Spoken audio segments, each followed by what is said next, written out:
Now, different political parties held Workers' Day rallies across the country yesterday amid the most difficult times in the workspace in South Africa.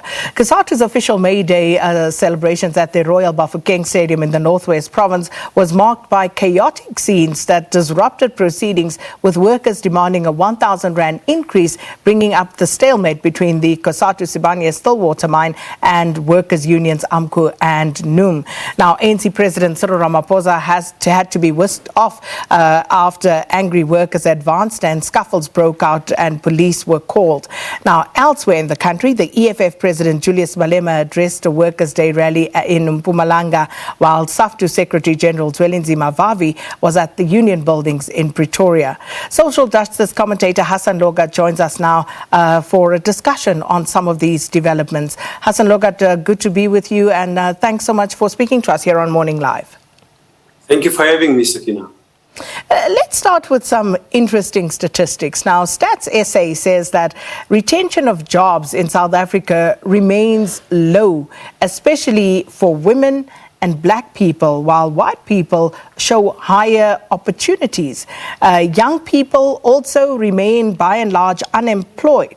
So these are pretty much in keeping with pictures that we've seen over the better part of the last 3 decades. So what is causing this unemployment problem, Hassan? Well, we've had jobless growth. I mean, now we have a CEO who was a former trade unionist running the country. And I think that whenever we discuss what's happening, I mean, May Day is our time to take stock. You know, all over the world, workers of the world unite and they reflect on how well they've done. I mean, when we come back to the crisis here, is that we find the usual fault lines: apartheid, exclusion, and elite ownership of the economy. That has not changed. So even when white comrades join in a protest, you find that the police treat them slightly differently from their black compatriots. So, you know, clearly it looks like the old apartheid paradigm has not left us, but elite ownership of the economy and steering the governance of this country is at the heart of the problem. I mean, the Mine Workers Union, in their statement, lambasted Froneman for getting 300 million. And they asked, how can one person get 300 million while his staff get next to nothing? This is capitalist barbarism, they said, and cruelty as its best. Now, it's very, very interesting, Sakina, when we talk about that, because what we are talking about is that it is these very workers at Sibanye Stillwater who spoiled the party of the founding member of the trade union movement, but of the Mine Workers Union in 1982. Cyril Ramaphosa was there. And it's interesting that these workers have come together with their rivals, Amcu. 10 years ago, these workers were at loggerheads, which resulted in the Marikana massacre because of the police conduct and the corporate conduct. But workers ended up killing each other as well. 44 workers died, 34 at the hands of the police. The others, Falum has been discussing, but there were inter-union clashes. It is very, very significant. At this very low point, we have workers coming together in that region of Marikana, uniting against former union leader Cyril Ramaphosa, who is now president of the country. So it's a bad story, but an incredibly optimistic one 10 years after Marikana. So let's talk about elite ownership first, because after the advent of democracy in South Africa, with various policy changes in place, the advent of BEE and triple BEE later on as it was revised, how have those patterns changed, if at all? Well, I think the BEE was a last resort, really. We had lost the battle. When this government threw out the Reconstruction and Development Program, which was drafted by the trade unions, and Cyril Ramaphosa, the president now, was at the helm of that. When they abandoned that, because that spoke about almost democratizing the society as we provide greater services, basic needs of people who are going to be met while we democratize society. I'm just thinking as you speak now, as part of the deal that the ANC and the broader social movement made in the Harare Declaration, This is even before the RDP was written. A living wage was included as one of those principles. So it was living wage and getting rid of apartheid. These two, and it looks like our earlier leaders understood that apartheid ownership and exclusion, that where a few people, largely white, right? In fact, the CEOs are largely white still today. 82% of them are white and earn more than the other CEOs, but that's not the battle that we're talking about. But what our earlier leaders understood was that you needed elites here to corral, to marshal, to exploit large sections of black workers. Now we have jobless growth. People are being exploited. They're earning less. They're not joining trade unions. You can find in any of our major retailers people going to work but earning just about 4,000 rand. So we have even a phenomenon of the working poor. So workers are fragmented, and only those who are in jobs, such as those clover workers, such as these workers here, are fighting the last fight. And we need to have, and as we are beginning to see a regeneration where all these struggles will have to come together, but otherwise, I really think we're in a serious crisis. So a serious crisis that has been a long time in the making, Hassen Lorgat. If you look at the workspace at the moment, it's looking grimmer by the day. You have more and more companies who employ workers on either a temporary basis or make use of labor brokers, and COVID-19 throwing a further spanner in the works of how companies have gone about, in some instances, blatantly exploiting workers. Now, it is said that about 70% of the workers in South Africa are not unionized. So what would be their motivation for joining unions if, by all indications, unions are incapable or unable to actually secure them better working conditions and better wages? Well, trade unions are a mirror image of capitalism. If the economy grows, the unions can grow. But the way the economy has grown, if it has grown really, has been they've put a lot of pressure on workers not to join unions. They've fragmented workers, they've de-skilled them, they've made the jobs so mundane. In fact, we do have a skills crisis, but not because we don't have clever people. The economy, there's been no real investment by these corporations in the economy. So there's been this investment strike, and they would rather think of putting the money elsewhere or holding it back. How else can you explain that Frontman could be getting 300 million in outstanding shares and payments, and the workers have been demanding a mere 1,000 rand increase? In fact, if you look at the Sibanye Stillwaters workers, they have not met this figure, this magical figure of 12,500 that workers wanted 10 years ago, and it would be 10 years of Marikana. So clearly, this is at the heart of it. But I am saying, with these thorns that we are experiencing, Sakina, I mean, even look at the SABC. You have shed over 600 jobs. Fewer people have to do more work, right? And the SABC a few years ago spoke about itself as being a model employer, right? Where's the model employer? Governments are becoming part of the worst employers in this country.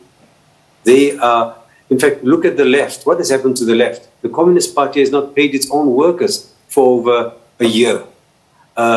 The ANC has been struggling to pay because now there's a battle against graft. So civil society movements that are dependent on its own activism seem to be one way out. But if you're reliant on some patronage, this is not the way to go forward. It's a time to reflect. People will spend more time trying to belong to social media groups instead of organizing on the ground. Sectors that are getting low wages continues to be farm workers and agricultural workers, continues to be domestic workers. They are the working poor. They earn between 4,000, on average, 4,125 rand. Where are the unions organizing this? So, the idea of 30% of workers being unionized in itself is not a problem if we have the culture of working together. But what we are hearing now, we're hearing that the EFF wants to form its own union because of ineffectiveness on the ground. We don't even know what happened to these other unions, but it's Cosatu still standing, Saftu still trying to lick its wounds, and there seems to be a serious fracas there with NUMSA being in or out, being courted by Cosatu. Clearly, the working class movement is in a serious crisis. And what about just the trust deficit between workers on the factory floor, the shop floor, and of course the unions and what the unions can actually do for them, Hassen Lorgat? If you look at questions such as that of your labor brokers, these are issues, concerns that have been raised by workers for years and years, and yet you have the biggest trade union federation in the country, in Cosatu, who are in alliance with the African National Congress, who of course are the mother body of the ruling party in government. How does that inspire confidence in workers if the biggest trade union federation can simply not prevail upon its alliance partner to do away with something like labor brokers? Yeah, the unions have failed to win this battle because it has meant that their power is being outsourced. You don't have a direct employer that you can fight because the employers have used legal mechanisms to evade accountability and responsibility. But Sakina, within the same difficulty, right, you find Cosatu leaders saying, we have warned you, ANC, we have warned you this will happen, right? And so I'm saying to you, in the time of such severe crisis, I'm trying to see a little bit of light because I am a child of the trade union movement. I really think while we're so saddened, they have failed to win a number of points. But at least what the union movement has done now, they've been excited about the possibilities of Amcu and NUM working together. A few years ago, they would not even have mentioned this. And this is the message of May Day. If you look around the world, in Sri Lanka, Tamils, Sinhalese, Muslim and others are beginning to overcome some of the intrinsic divides that they've had or how people have wanted to divide them, largely due to post-COVID crisis, right? Here in this country, we've had climate change pandemics as well as COVID. So people are now having to take stock. Have we reached that stage? And I'm saying it seems like it. If the Marikana workers, the workers in Rustenburg, are beginning to suggest to us we must overcome these divides and organize on the ground, and then we can see the light. They have taken on the founding member of their own union. And I think that is very, very significant, Sakina. It certainly is. But I just want to stay with that for a moment, Hassen, in terms of that trust that exists between union members and the union leaders. I may not call them bosses, but leaders. Because let's just reflect for a moment on the whole notion of a form of rent-seeking, if you will, when it comes to union bosses, union leaders, and the political sphere where they operate. Yeah, Sakina, I mean, it is true that formally Cosatu unions are allied to the ANC.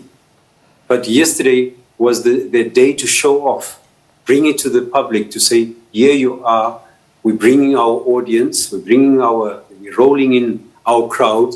Firstly, the crowds were not there. The members were not there. And the members who were present were angry. So I'm saying to you that workers have to think about making alliances with whoever is not permanent alliances to advance their goals, to overcome labor brokers, etc. They've not succeeded in that. But yesterday, which was supposed to be the biggest show on earth for the ANC, workers told the ANC, this is it. We're not going further. You seem to be turning more and more to the CEOs. Every time we see our president, we see him with the CEO, going to the flood victims with the CEO. I think that the policy conference of the ANC must decide whether they're going to be on the side of the poor and working people or on the side of the bosses. That's for the ANC to decide. But I think that the workers on the ground are okay with handling those difficulties. But when push comes to shove, as yesterday showed, they would say we will unite with working class people before uniting with the bosses. That's the lesson that the ANC must heed if they want to win the next election. Just a few other nuances from what transpired yesterday. So, Hassen, what did you make of the rally that started late yesterday, the Cosatu rally? Because the stadium was essentially empty. And then you have the president getting there, supposed to address the rally, booed, told to go away. On the other hand, you have Saftu at the union buildings, that happening amid tensions and internal fighting within the organization. With all of these troubles within the trade union federations themselves, how do you then tell workers, that they can still place their trust in these unions, and what exactly is their role today? Yeah, I think it was a bad day yesterday for workers. I mean, the EFF turnouts appeared to be quite vibrant, but by and large, workers didn't show a sense of unity, besides, of course, the Sibanye striking workers. It's not a good advert to belong to a trade union, but it does not mean that workers must not unite in their own workplaces and rebuild an image of a union that they would want. The formal trade union movement is bereft of leadership. When you do any search online, you'll find that there are even regular accusations of union leadership involved in corruption. These union investment companies haven't done the workers very good. They have union investment companies, but workers who go on strike do not get strike pay. I cannot understand it as a person who grew up in the trade union movement. We have time to reflect on this. What we can't get away from are the ideals of May Day. 8 hours work, 8 hours sleep, 8 hours to recreate and do things that we want.